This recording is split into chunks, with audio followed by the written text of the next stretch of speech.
fez um textão e aí soltou essa bomba, entre aspas.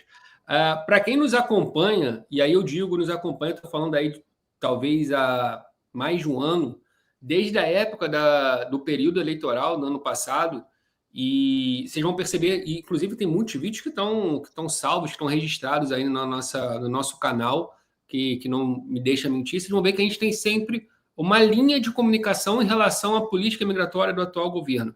E a gente tem essa linha porque o atual governo, a gente pode falar 1 milhão de coisas em relação a essa administração, mas uma delas a gente não pode deixar de confessar aqui que eles têm uma linha de comunicação muito clara, muito direta, muito aberta. Eles nunca mentiram, pelo contrário, e eu estou falando desde a época da corrida eleitoral do ano passado, no sentido de que eles tinham uma missão, entre aspas, foi a promessa de campanha, foi uma das grandes plataformas do período eleitoral, que era coibir a imigração não só ilegal, mas também um perfil imigratório voltado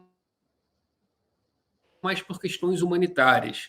Era uma linha ideológica da administração anterior. O presidente Joe Biden, durante o seu mandato, eu estou com alguns delayzinhos aqui. Se tiver algum problema do meu áudio, se for só no meu computador, eu vou continuar tocando, mas aqui tá é só bem. Comigo aqui, né? Aqui tá tudo bem. Tá. Aqui tá tudo bem.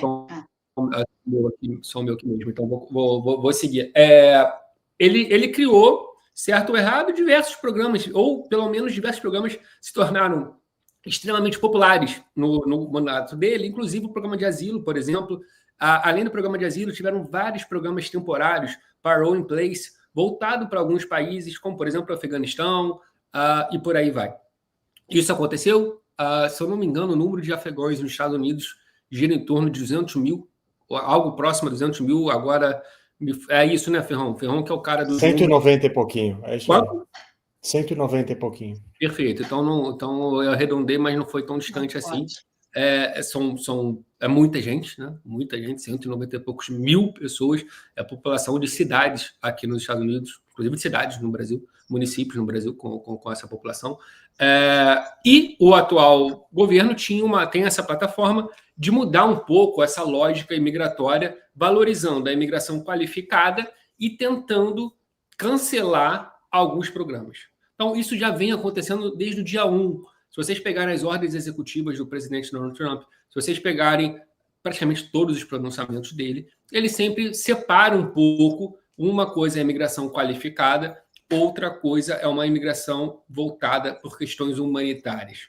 De novo, você entrar no mérito, entre certo e errado, esse é o perfil da atual administração.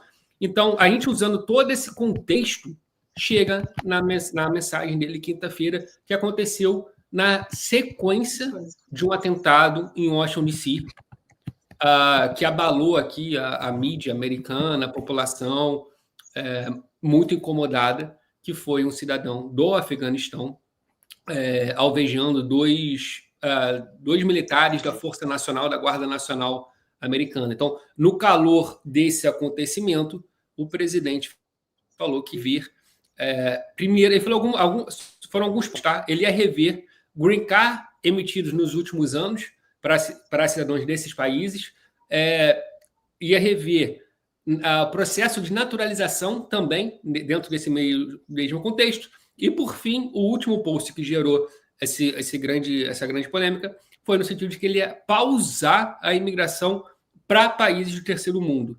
Eu estou contextualizando, estou prolongando um pouco nessa abertura, porque eu acho super importante vocês entenderem essas diferenças, até para a gente chegar na definição do que seria país terceiro mundo. Porque quando a gente fala, o Brasil é um país de terceiro mundo.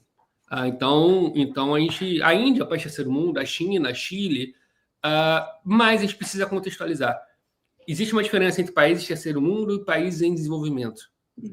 Países que têm a proximidade cultural com os Estados Unidos e países que não têm. Quando a gente pega a lista dos 19 países que foram citados pelo Departamento de Estado dos Estados Unidos, vocês vão ver uma diferença significante. E aí, de maneira resumida, citar alguns aqui: Afeganistão, Guiné Equatorial, República do Congo, Haiti, Irã, Somália, Sudão, Iêmen, Cuba, Laos, Togo, Venezuela. O Brasil tem 1 milhão de problemas, mas o Brasil continua tendo a sua democracia, o Brasil tem Ministério Público, tem Judiciário, tem Legislativo, tem Poder Executivo, tem separação de poderes. Quando um brasileiro aplica para um green card nos Estados Unidos ou um cidadão brasileiro com green card aplica para a naturalização, para se tornar cidadão americano, o background check funciona porque as autoridades americanas têm relacionamento direto com o Itamaraty, com as autoridades brasileiras. Então, se um cidadão brasileiro cometeu algum crime e chegou nos Estados Unidos foragido, ele vai ser detectado e vai haver essa comunicação. O que não acontece com algum desses países que eu citei. Os Estados Unidos têm uma dificuldade muito grande por motivos de guerra civil, por motivos desses países não terem uma democracia e não terem instituições que funcionam, uma dificuldade muito grande de fazer um background daquele cidadão. Então, dentro desse contexto todo, a gente chegou no post do presidente Donald Trump no sentido de pausar a imigração para esses países.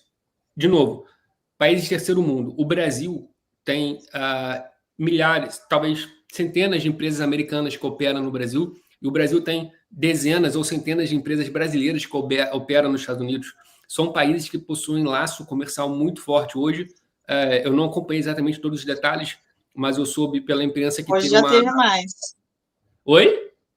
Não, hoje já teve mais movimentação nesse sentido, né? E um encontro entre os dois presidentes. Exatamente, mas me parece, eu confesso que eu passei o dia, a gente está brincando antes de entrar na reunião, que eu passei o dia em reunião, antes de entrar na live, eu passei o dia em reuniões, mas hoje teve uma ligação entre o presidente Lula e o presidente Donald Trump de 40 minutos, conversando sobre tarifas, conversando sobre apoio e combate à corrupção, enfim, entre outros temas. Ou seja, existe na comunicação.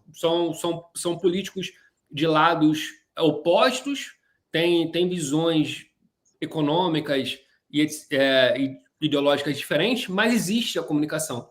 Então, não dá para colocar o Brasil na mesma balança do Afeganistão, do Haiti, do Irã, da Líbia. Não, são situações diferentes. E aí eu estou falando do Brasil, mesma coisa serve para a China, serve para a Índia, serve para alguns países aqui na América Latina, como Argentina, Chile, Uruguai.